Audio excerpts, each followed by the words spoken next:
Let's go to Serbia now, where tensions are rising. Serbian media reports this evening say that special police troops have taken control of two checkpoints on the border between Kosovo and central Serbia, a violation of current agreements.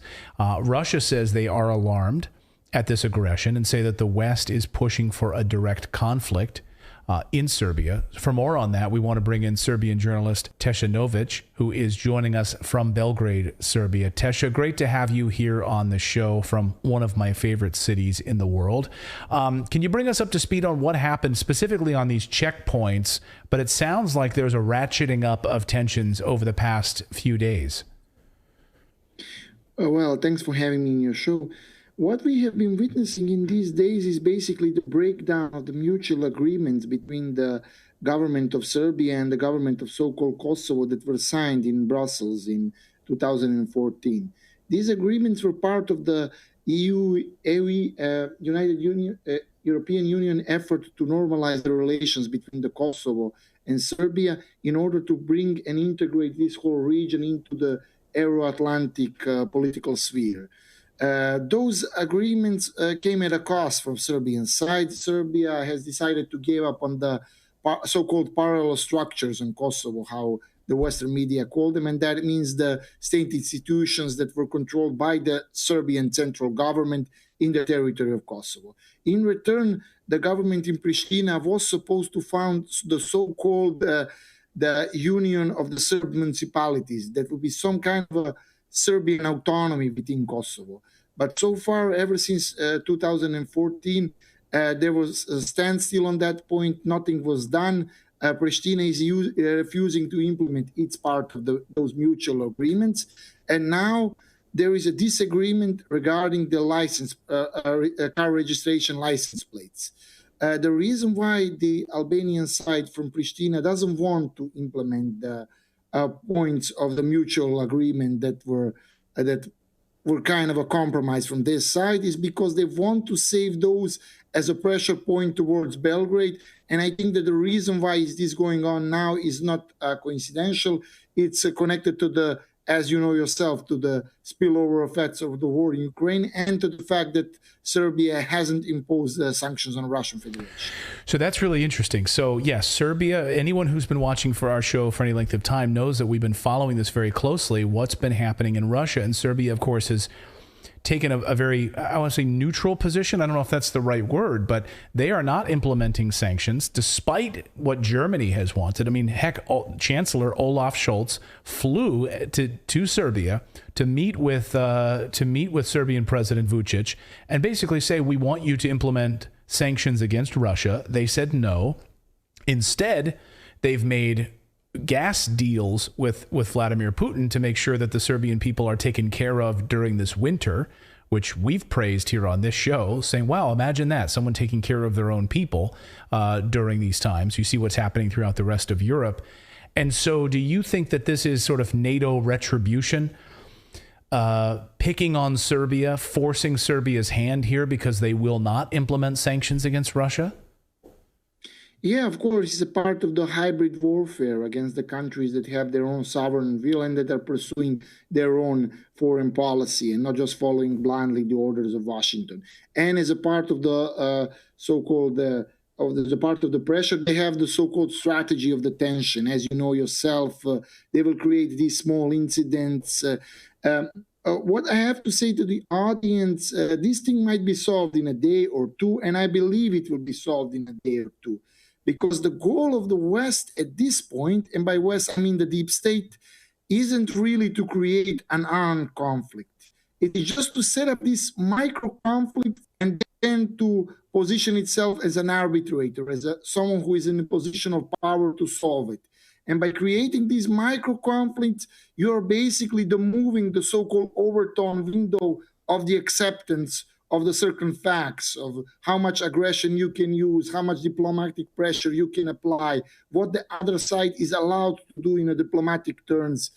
So this will be solved in a few days, but there will be more and more. And the final goal is to pressure the Serbian government to install sanctions on Russian Federation, which is not in a Serbian interest, as your audience knows itself. Serbia is a very small country that has had a very troubling past, a lot of conflicts in the Balkans, and the last thing that we need at this point are enemies. Basically, the policy of Serbia isn't really pro-Russian. It's just pro-Serbian in terms of a way that we want to cooperate with both Russian Federation and United States on equal terms. But the problem is that the arrogance of the globalist elites has reached to the point that they don't understand the very idea of the self-interest in diplomacy. The idea that us as a people can have our own interests in terms of our energy supply or food supply or our own territory seems arrogant to them, because being part of the rule-based order for them means only follow what we say. Yes, absolutely. I hope our audience is paying attention to what Tesa just said. So they do not want you to do this. They want a unipolar order. They want control. They want, if you've got farmers doing something, they don't want your farmers doing anything. They don't want you being self-sufficient, producing your own fuel, running your own economy. They want all of these things controlled, right? And they want a unipolar order. And of course, what you're hearing from Vladimir Putin and others is, no, that's not the way we're moving forward. A lot of people in the United States are saying we need a multipolar order. We need to be self-sufficient. So what are the Serbian people, when you're on the streets, when you're talking to shopkeepers, when you're talking to people that run the stores or just out in the parks, what are you hearing from the Serbian people? How do they look upon this pressure from both NATO and from the European Union and Washington to impose sanctions on Russia?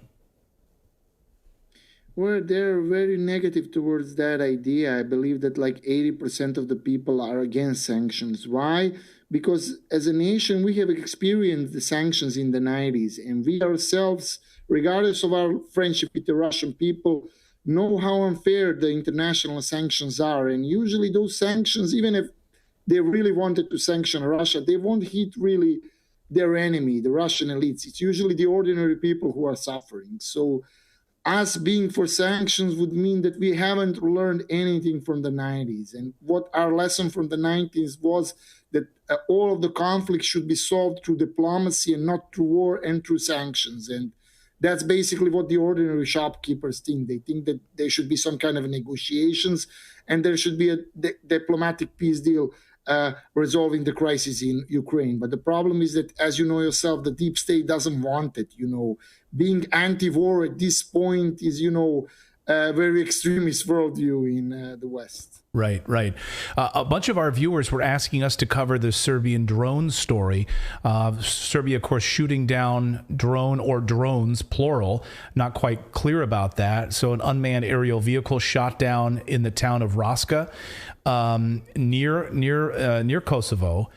Serbian air defenses shooting down these drones. Apparently, there's been more drones showing up. I want to, what we hear from the Serbian defense minister told reporters just the other day that we did not use cannons, most of the modern electronic equipment. Apparently, they used like EMPs, right, to knock these drones down. What do you know about these drones? Why are they there? And do you expect to see more of this? I have talked with some people from the military technical institutes in Serbia, and they are taking the drone issue very seriously. For the last few years, Serbia has developed its own anti-drone system.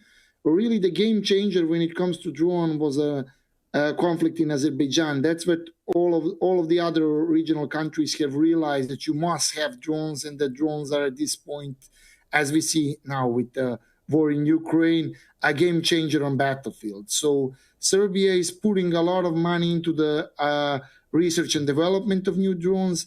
And there was a statement by the Serbian president that these drones were not shut down by the foreign weapons, but by our own systems that have been developed here in Serbia. Unfortunately, when it comes to technical details, what type of drones they are, what systems were used to bring them down, there is no information because government is keeping that secret for military reasons. We don't know much about it. Those drones were probably released by the Albanian side on Kosovo as part of the hybrid warfare efforts. And I believe there will be more of such, but for now, we don't have much information. So we don't know specifically who made the drones. Do we know if there was NATO involvement in the drones? Are those questions still hanging out there? I believe that the government knows, but that the government doesn't want to go out with that data at this point.